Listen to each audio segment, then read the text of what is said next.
got it, let's try it, and rate it 1 to 10. We're talking about a very complicated relationship between some black-owned businesses and their customers.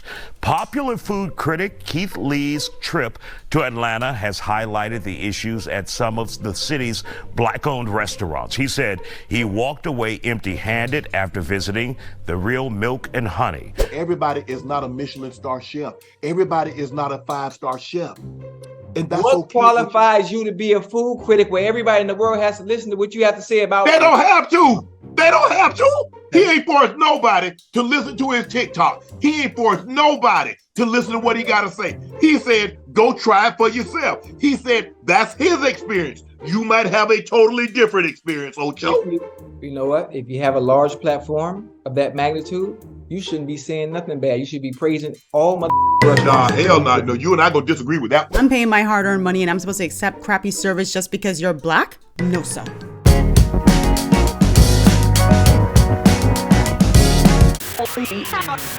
I don't want anyone supporting Ray because Ray is black. I want people supporting Ray because Ray is excellent. Hello everybody, my name is Rogan and this is This Bahamian Gyal. On my platform, I do social commentary and reaction videos. I basically encourage my audience to have private conversations in public. So, let's get it. Today's topic: why people are so reluctant to support black businesses. So I was recently watching an episode of Nightcap with my favorite person, Shannon Sharp and OchoCinco. Well, they were talking about a TikToker by the name of Keith Lee, who is a food critic. He has over 15 million subscribers or followers on TikTok. What I like about what Keith does is he doesn't go into the restaurants. I don't think I've seen him actually go into the restaurant. He will send a family member or a friend inside of the restaurant.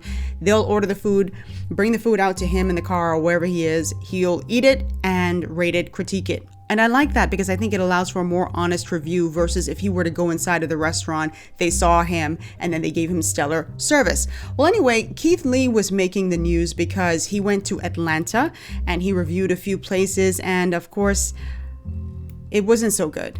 Yesterday, me and my family were at the One Music Festival. Somebody who works with Candy Birds walked up to us and said they've been trying to reach us since we got to Atlanta. He said he'd been constantly emailing me and constantly DMing me for me to come to Old Lady Gang. I got it, let's try it, and rate it 1 to 10. As you can see, I don't have any bags in my hands. Me and my family showed up and we attempted to order before we got here. We called the number they had connected on Yelp 3 times, no answer. We tried to order through DoorDash and it said it was temporarily closed. So when we pulled up, I sent my family in to order for us. They said on the weekends, due to being busy, they don't do any takeout at all. They do to-go orders? No, we don't do to-go on the weekend. Oh, okay, so it's sit-in dining. Yes.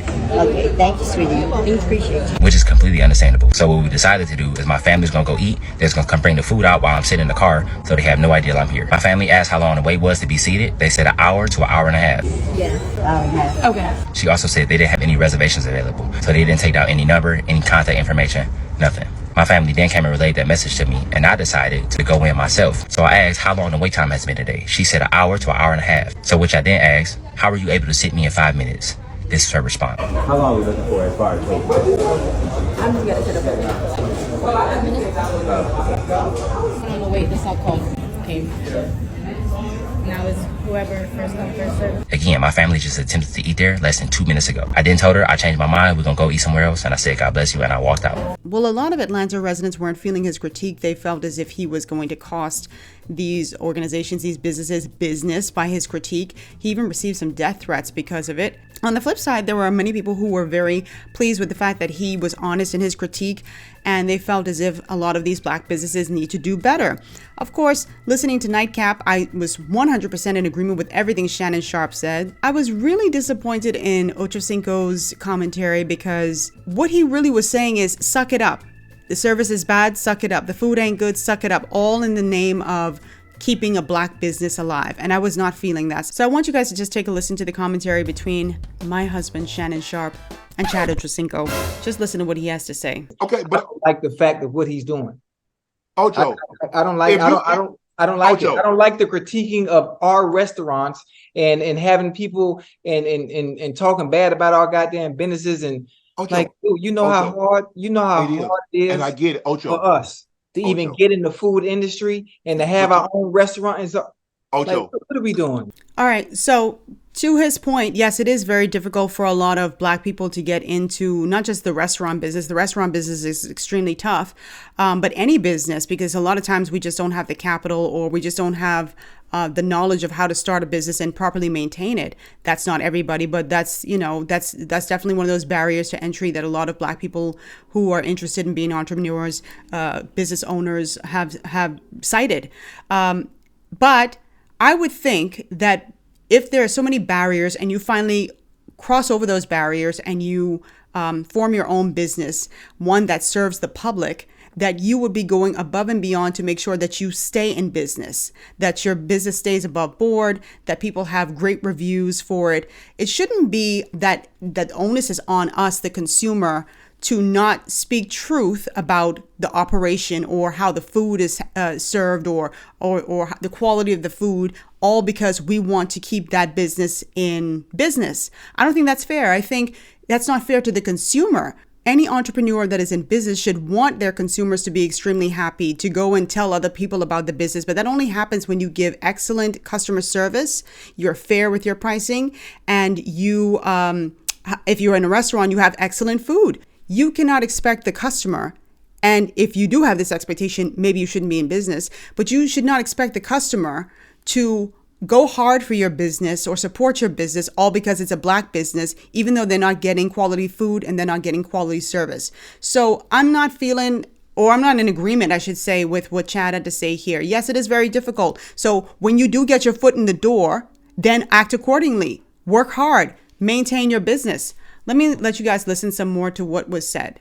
Are we turning this up in resume? What are the qualifications of being a food critic? Go to a restaurant and do you like the food? Did you like the customer service? What was it like? Yes. What was the wait time like? That's all you got to do. How about go do that at Maestro's? Go do that at Chris Roof. Go do it at Poppy Steak. Go do it at fucking Zuma. Go do it at goddamn whatever the rest of them goddamn 5-star restaurants that everybody. Go do it at that. Name one of the restaurants you go to in LA. Name one. Where you and Selena Gomez went? Where y'all went? What's the name of the restaurant y'all went to? I don't forgot now. You know.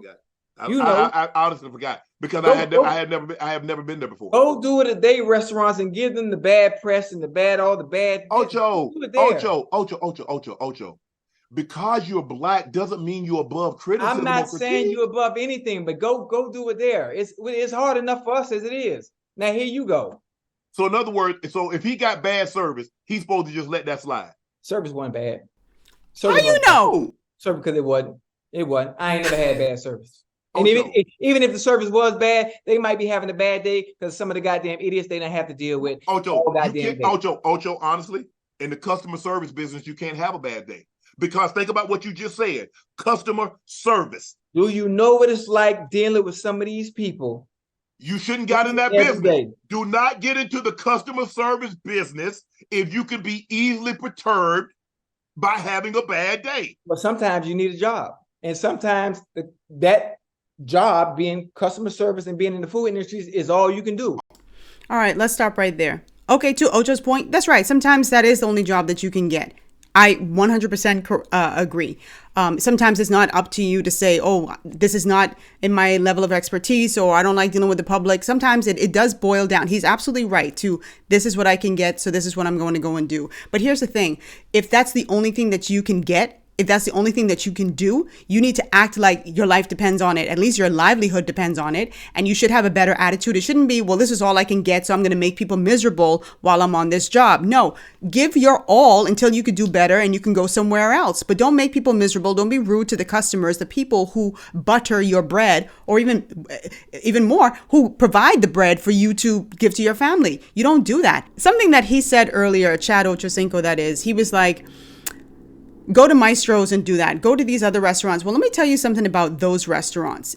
Those restaurants exist and operate with a high standard that if a customer did go online and do a review and said that they had a bad experience, or they went on TikTok and said the food wasn't good, I can guarantee you that those people would have put out a statement saying, you know, we try to adhere to the highest quality of standards when it comes to serving our customers, when it comes to our food, and we will strive to do better. We'd like to invite you to come back to have an experience on us. They would be doing all sorts of things. They take that thing seriously. You cannot go through life, Chad, OchoCinco. You cannot go through life without checks and balances. You cannot go through life without criticism. Even on this channel, I always tell my subscribers or the people who are just passing through, drop your comments down below. And I don't say drop your favorable comments down below. I don't learn. I mean, it feels good to hear people say, oh, I really enjoyed that video. I think you hit the mark. That feels great. But at the end of the day, I only learn from your critiques. Not your hating. That's a completely different thing. I'm not talking about just straight hating. I'm talking about when you say, I felt that the video could have touched on this, or you could have done that. That's how you learn. And in the food industry, the people who are walking through your door giving you feedback, be it good or bad, you should accept it. So him referencing Maestros and the rest of these other places, I can guarantee you that they take those critiques very seriously. Very seriously. The problem I've found in when dealing with black businesses, and this is not all, I always have to say this ain't all. And I hate when people come in the comment section like, that ain't everybody. I know it ain't everybody. If I'm talking about kids skipping school, you don't have to tell me that all kids don't skip school. I'm talking about the kids who skip school. So I'm talking about the bad black businesses, the ones who expect customers to walk through the door and get treated like trash and come back anyway, time and time again. That's not fair to the consumer. And I feel like, and I wanted to have a larger conversation. Like this just popped off from, watching Nightcap, and I thought it was so interesting, but I wanted to have a bigger conversation because I think it warrants a bigger conversation as to why so many of our black businesses act this way. And there is an interview that I want you all to hear because they talk about the lack of training. So let's talk really quickly about the lack of training. What I've found is, a lot of these businesses, they have an idea to open up a restaurant or a bar or whatever, and they give very little thought to customer service and how we're going to blow our customers away. They don't think about that. That's like the afterthought. They think about the decor, how it's going to look, the music, the vibe that they want in there, how they want it set up, and they don't think about customer service. And they hire these individuals at the last minute. I've seen it happen. I've seen it happen in the Bahamas. I've seen it happen in Atlanta when I lived in Atlanta. I've seen it happen here. And these are people who have zero experience dealing with customer service. So I want you all to just take a listen right here because I'd always known this. And then when I was watching a news report, I was like, oh, see, this lady hit the nail on the head. So just take a listen real quick. The problem is a lot of owners don't even know how to hire. They don't know how to properly vet people, and they don't know how to train them.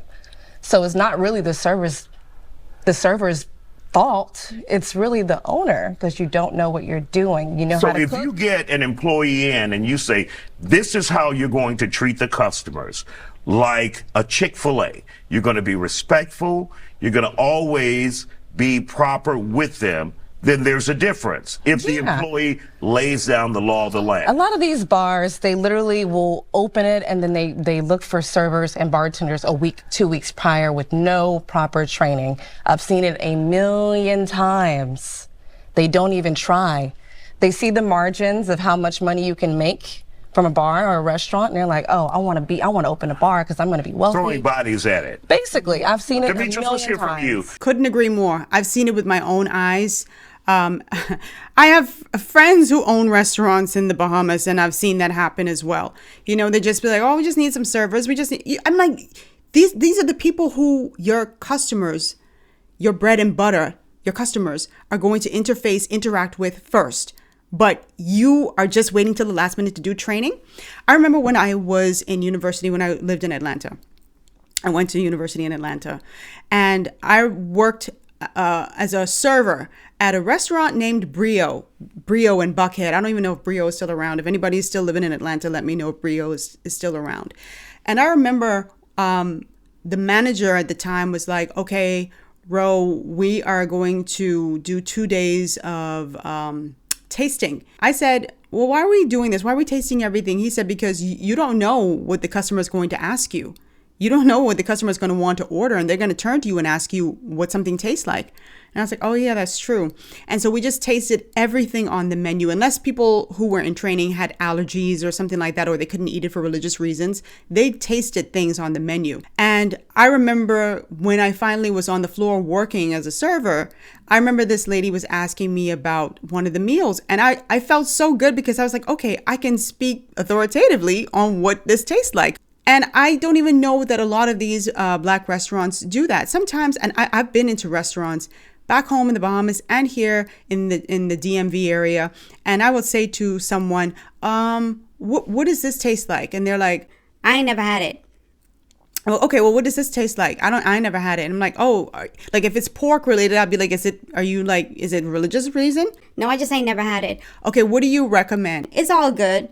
What is all good? Like, tell me, I mean, whatever you want. Like, whatever you want to order is all good. People like it. And those are the responses. Why are you working here? But it really falls on the owners and the managers of these establishments to train these people so that when customers like me and like you go into their establishments, they're able to speak with some authority on, the food. And I don't see that happening a lot. It's just poor customer service. It's just bad attitudes. And I hate that, when you're spending your money, people treat you like you're nothing. If you just stopped going into that restaurant today or tomorrow, they wouldn't even have a job.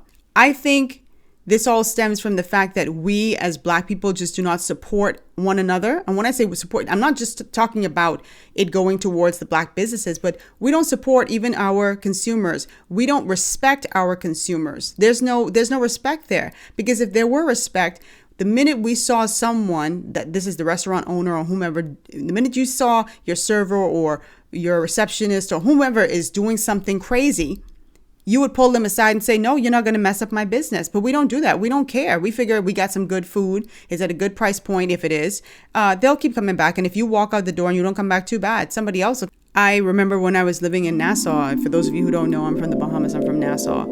And I worked at a firm. And I remember my colleagues would always buy this food from this new restaurant.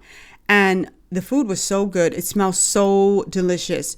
And you could smell it like wafting through the hallways. And I was like, okay, I got to try this spot.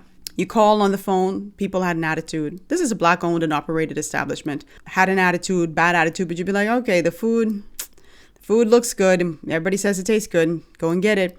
I ordered food along with my other coworkers one time, and it was excellent. And I was like, okay, you know what? Even though the owner's attitude is bad, I'm going to get the food again.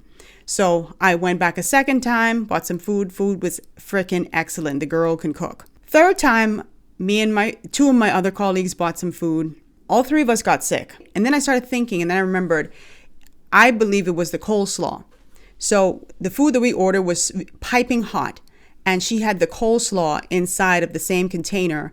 And we didn't immediately go to pick up the food. So the heat was just heating up the food. And I think it was just sitting there. And I felt like it didn't have a smell or anything like that, because if it had a smell, I would have tossed it. But I remember just thinking when I was eating it, like, I hope I don't get sick, because this has been sitting in the heat all this time. Later that afternoon, I was in the bathroom. Lots of toilet bowl action. My male colleague was in the bathroom. Lots of toilet bowl action, he said. My female colleague was in the bathroom. And I was like, you know what? It was that damn coleslaw.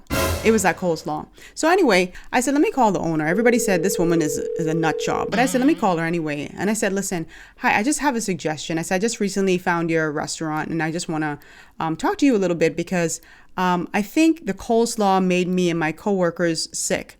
I said, because we all had the same thing, and we were in the bathroom. Silence on the phone. I'm like, hello, are you there? Yes, I'm here. And? That's what the woman said. And I said, well, I have a suggestion. Maybe you would want to put the coleslaw in a separate container, just so it doesn't get... The woman cut me off.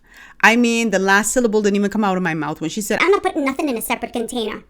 The way I package my food is to put the coleslaw inside the main container. So if you have a problem with the coleslaw being inside the main container, don't eat here. I said, are you serious? She said, yes, I'm very serious. That's not how I package my food. I said, thank you very much. All the best. I went back and I told my coworkers, and they were like, we ain't buying from this, that they called it a B word real quick, no more. They're like, we were in the bathroom with the And this woman talking about that's how she packages her food. So now you had somebody who, despite your bad attitude before, was still willing to come and shop with you, still willing to come and order food from you. 3 days, it wasn't in a row, but for 3 times. And I probably would have continued going there if she'd been nicer. And you just dismiss the customer. You don't deserve to be in business. And by the way, she went out of business shortly after that. And so when people think that they're above everybody else and they can say anything to any customer and do whatever they want, they learn very quickly that they can't. So she deserved to go out of business. She was stupid because she could have gotten someone damn killed. I am one of those people who enjoys supporting Black businesses and Black owned, Black operated businesses, but I'm not going to do it to my detriment. I'm not. And I know a lot of you won't either. I don't think any of us should just to give support. I think if you want my support, you've got to earn my support. I'm happy to see Black businesses thrive, but you're not going to thrive at my expense. You're not going to treat me like trash and make money from me. That's why I think I was really, really upset when I heard Chad just going off the way he did. I just was like, you just sound so ignorant to me. In this interview on Nightcap, he said if the food he receives wasn't good, he wouldn't send it back. If it's cold or whatever, he wouldn't send it back. I see everything from a different lens than you do. So we agree to disagree. When I go out, I want to make their job easy as possible. I don't give a fuck about your goddamn service. What about your job? So when you go out, what are you hoping to get accomplished when you go out? To get full. That's it. Because I know what I'm getting. To get full. Right. To get full. And I know I have people in the chat that have been waiters of mine, that have been waitresses of mine, and you know how I am. I'm simple. When I walk in, you already know my order. Right. I order the same. Don't nothing change. And when I walk in, food. But what happens when they get it wrong? If they know your order and they still get it wrong, then what? I'm gonna eat whatever they bring me, and they know that. And I swear for God, I swear to God, on my mama, rest in peace. And I wouldn't play like that. I am not anal like that when it comes to food, especially when it comes to the service industry. I want your. If there was one customer that you're gonna deal with that you know it's easy and you got to deal with no bullshit, it's me. The way I look at it, when I the thing is, if it's undercooked, if it's undercooked or overcooked, I'm gonna send it back. I'm not going to sit there and eat a rubbery steak or cold chicken or undercooked chicken or any of that stuff. I'm not going to get sick just so I don't bother you, right? I am going to send it back politely. I'm not going to be nasty with people. Hey, sorry, this is a little undercooked. Do you mind if the chef could? It's all about approach. Where I did agree with Chad was when he said, he doesn't want to basically cause a fuss. Serving is a very difficult job. I did it before. I know a lot of you who are watching are servers, and I tip my hat to you all. And so when I step inside of a restaurant, I don't want to make your life more complicated. I'm the type of person, like Chad, I eat the same thing over and over again. When I go to a restaurant, they're like, okay, you want the Thai curry? Okay, all right, I got you. Like, I eat the same thing over and over again. And I try to order everything at one time. And I just, let me go. Let me be by myself and play on my phone while I'm eating my food.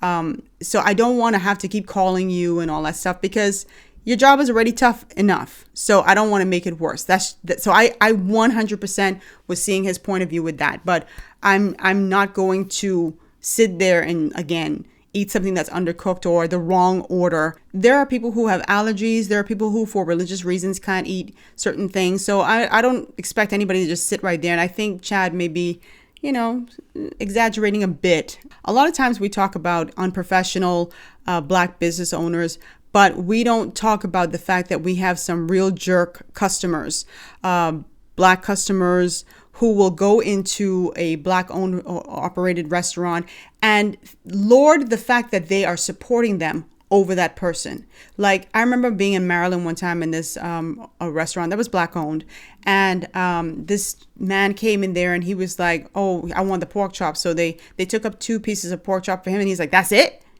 Give me some more rice. Give me some more of this. Give me some more of that, whatever. I'm in here supporting the Black business. You should be happy I'm supporting the Black business. It's like, why are you lording that over them? Because you have some real jerk customers and they expect more than what they're paying for.